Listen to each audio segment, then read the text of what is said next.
Okay, so my name is Nicolás Aguía, and the title of my piece is Laykhalogía.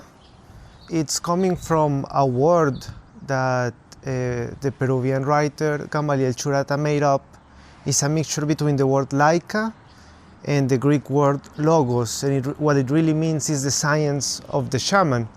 In my conception, I always thought that the science, that logos also means discourse, that means the discourse of the shaman is a musical discourse. So that's where the title of the piece really comes from. When we were reviewing these scores, what really stuck out to me about this piece is how programmatic it is. The piece really feels like it tells a story.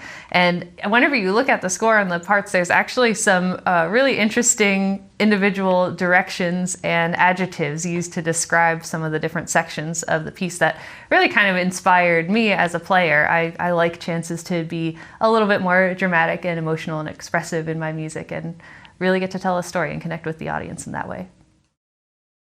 Well, in terms of the images that triggered my imagination to write the piece, is that in the literary work of Churata, of Gamaliel Churata, what he does is he writes an origin myth of the Tahuantinsuyo, that was the Incan Empire.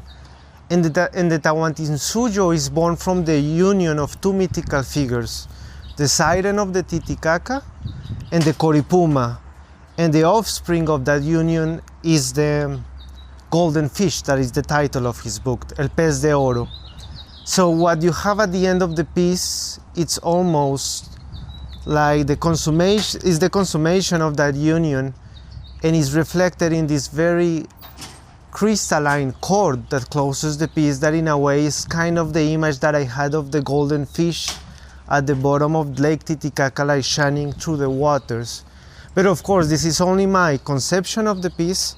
What I think it's more interesting is what imagination is going to trigger in the audience. So that way, the poetics or the intention of the music becomes the aesthetics of the music themselves.